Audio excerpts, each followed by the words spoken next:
Hey composers, welcome to Lesson 10 in Marketing for Composers.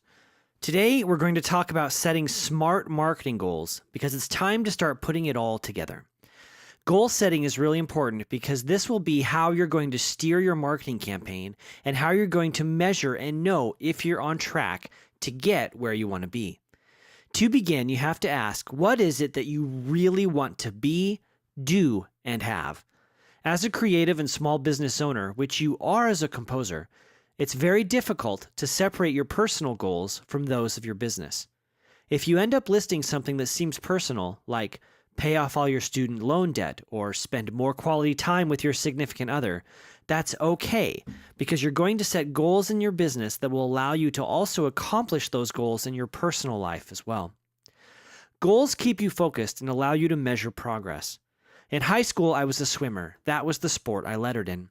I don't know if you've ever spent a lot of time in the water, but when you're swimming, your head is down and you're not looking up. You don't lift your head to look forward. That's why they paint stripes on the bottom of the pool. If it weren't for those stripes, you would end up starting to swim sideways and hitting the lane ropes. That's what happens when we don't set clear goals, and we don't have goals that will help us measure exactly what we're doing. We start to get off course and we think that we're making progress, but we might not actually be making progress. We're just being busy. Before you can set clear goals for yourself and that keep you motivated, you need to get clear on your why. What is your purpose? Why are you doing this? Having a clear purpose will keep the fire stoked when things get difficult. Do you want to change the world? Do you want to make a lot of money? What is your why? What I'm going to help you with in this lesson is to create 3 to 5 business goals. A business goal should be something that's related to what you're doing as a composer.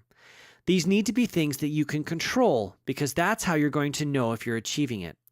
Don't set goals such as, I'm going to win 10 million awards or I'm going to get this grant. That is not something you can control.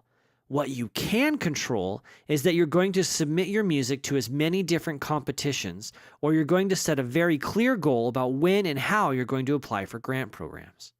A better goal would be, I want to be able to sell so many copies of my scores, or I want to have so many copies of my album sold. I want to have X amount of people at my concerts or supporting me on Patreon or on Kickstarter. Those are good business goals. As we're setting goals, we're going to use the SMART acronym. This stands for specific, measurable, attainable, relevant, and time-bound. Be specific with your goals. Very specific. Don't just say, I want to sell a lot of copies of my choral octavo. Set an actual number. I want to sell 100 copies of this one particular octavo. That is a specific goal. Then make sure that the goal is actually measurable. If you're going to sell 100 copies of the score, that's measurable because either you sold 100 copies or you haven't. Every goal should actually have a way for you to be accountable, and that's what it being measurable does. Also, is your goal attainable? Is it realistic? Is it something that you can actually do? It would be wonderful if you sold 10,000 copies of your octavo. Is that attainable? Perhaps. Certainly not in the short term if it's a brand new piece and nobody knows about it yet. Set an attainable goal. It should be big enough to stretch you, but yet also realistic. Then, is it relevant? Does it fit with who you are as a composer and what you believe about yourself, about your art, and about your purpose? Is this goal consistent with the value that you are bringing to your audience? Lastly, make sure it's time-bound. Give yourself a due date and end date. By this date, I'm going to sell 100 copies of my choral octavo of my favorite piece for SATB choir a cappella. That is a SMART goal.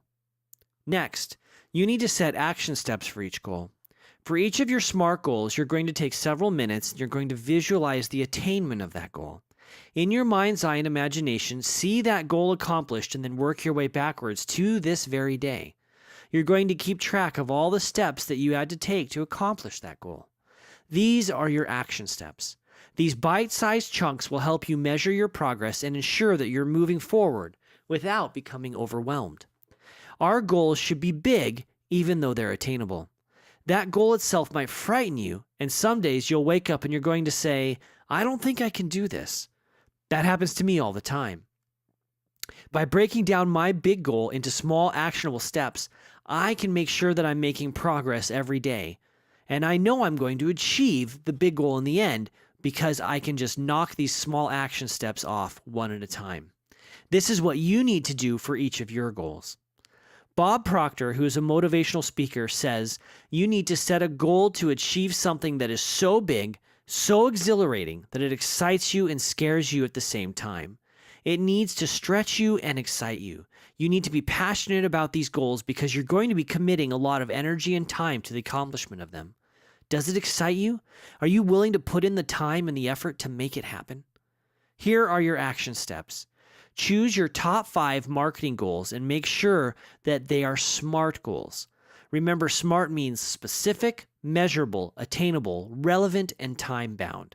Create a series of action steps for each goal and complete the Setting Marketing Goals worksheet. To recap Lesson 10, setting very specific goals is an important step in achieving your business success and getting you to where you want to be. Use the SMART system to ensure that your goals are challenging yet doable and that you have a deadline. That deadline, by the way, can be pretty far out if it's a huge goal. The closer it is, the more likely it is you're going to accomplish that goal. I recommend 90-day goals, something that you can get done in 3 months. Then you can set new goals after that. Break your goals down into as many small action steps as it takes to accomplish the goal. Okay, we're very close to the end. 2 more lessons. You've got this. Do the work. I'll see you in the next lesson.